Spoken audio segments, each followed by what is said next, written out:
Welcome back everyone. You're watching the training week from March 3rd, where the weekly focus was Pagan Coleman, and we added some quality control, which I'll explain in a bit. Weekly highlights: how many Pagans did I catch this week? I'm kind of keen to count it up because I caught more Pagans in this week than I probably did in all of 2023 combined. I did an viciously unhealthy amount of high bar and Pagans this week out of desperation to get this dream. But let's start talking about this quality control. Trying to get my legs like that clip that we saw of Kohei Uchimura from the previous week. So I'm doing something a bit more basic, just a flyaway and the flying giant, so that I can just really double down and put all of my awareness on my knees through the bottom. Most of what I'm after is being able to hold my legs nice and tight while I'm catching a release, especially when it's like a close release. But you got to start somewhere, and I think I'm just going to start with those basic things like just normal tap flyaways, tap flying giants, and get my legs perfect through the bottom. We have a question this week from I'm him at everything, who is having some troubles being a bit too scared to catch a Kovacs. And you know, it's great timing because we have a couple of guys at TriStar which are also struggling with a similar problem. And like always, you know, I don't know anyone's exact situation, how long they've been training certain things for, and I can only offer general tips and advice. But with releases, something that will 100% help, as I let that opportunity slip by, man, just reach up, dude. Reach up and catch the bar. But of course, in the moment, you don't know how far you are, you don't know how high you are. Everything is such a split-second decision. And I've already lost count of how many Pagans I've caught. So someone in the comments, please give me some love. Write down how many I caught this week. Now, back to this fear of Kovacs. The fear of any release, really.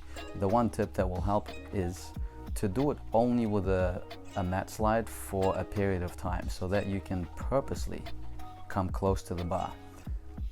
And not just like close enough to touch the pad, but actually be on top with maybe some bent arms for a Kovacs, or for a catcher, if your arms can be straight and you simply push down on the bar, even when like your chest is above it, so that if you didn't put your arms down, you'd literally land on your chest or your stomach.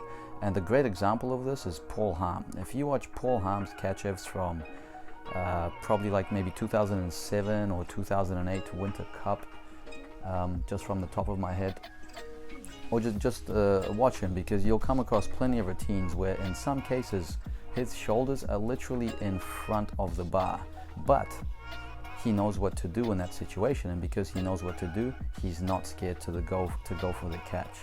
So it applies to me here as well. I'm just, you know, yeeting these Pagan Colemans when really I should be spending a lot more time just sussing out a nice clean Pagan, working more top change Colemans to find out, you know, how to reach up with that left hand a bit better.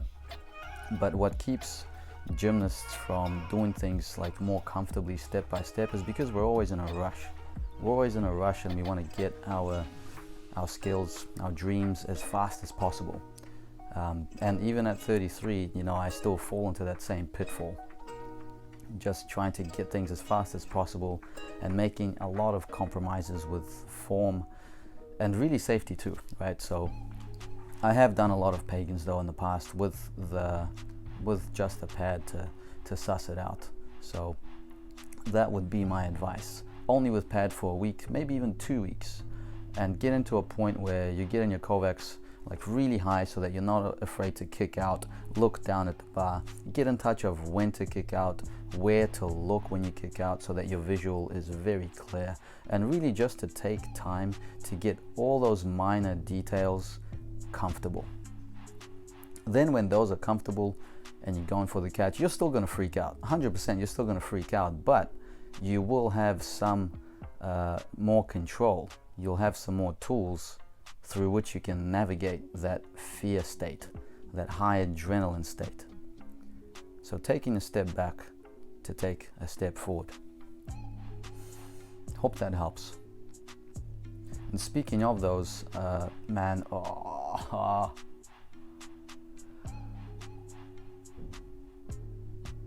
was talking to Will and Josh on Saturday, and we were talking about like having these sessions. Like Saturday I caught 5 pagans in a row, and I know for a fact I've never caught 5 pagans in a row before. 5 out of 5. And we were saying that even just 2 weeks ago, a sesh like that would have been just a massive celebration. But here we are, because so focused on the catch, it's a disappointment. So I picked up a couple niggles this week. Right there, I landed right on the edge of the mat and tweaked my Achilles a bit. My elbow's been hurting in my front joints quite a lot, so we're gonna skip a week and just take it light this week. Today is Thursday, and I haven't done any gym this week, just some stretching, conditioning. Probably will do some basics today and tomorrow, but just to give myself a week off to detox from all this hype, all this adrenaline overuse. Because there's like physical tiredness, like when your muscles get sore, your muscles get tired, but what I experience mostly with training on high bar is like a central nervous system fatigue or tiredness, right? It's not that my muscles are tired, like my brain and my adrenals from experiencing all this hypertension are just fried. That's the best word I can use. You just feel fried.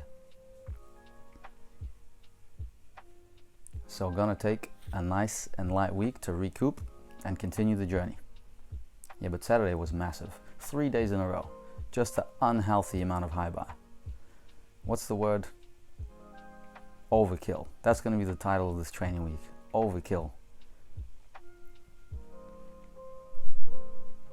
So pike, gaylord, and then 6 pagans caught. One of these pagans was one of those hair follicles in the bar pagans.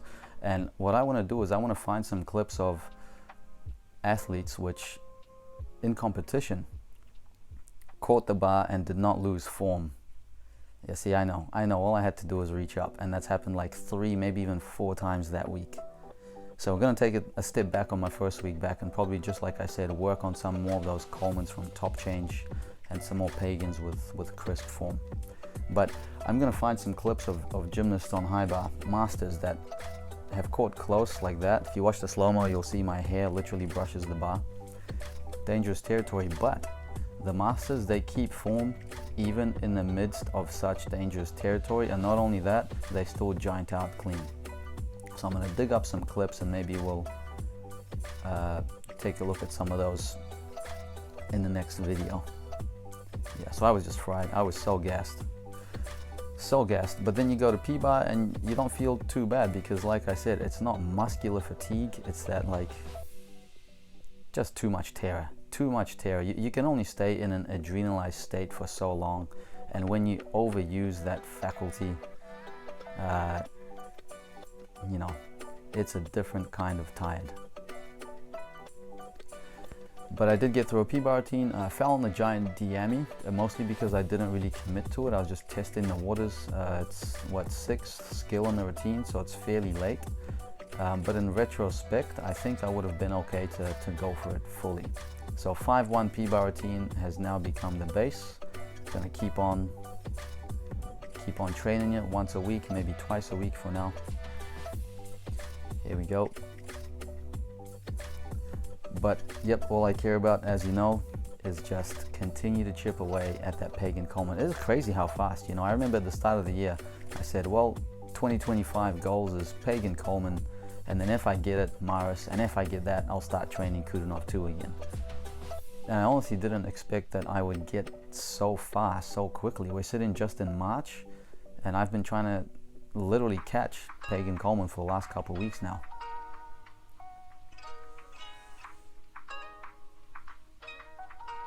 So 5-1. I'm going to keep training the double back full. It's looking unlikely, but Gatson will add a couple of tenths, and I'll have to do it out of one of the Heelys.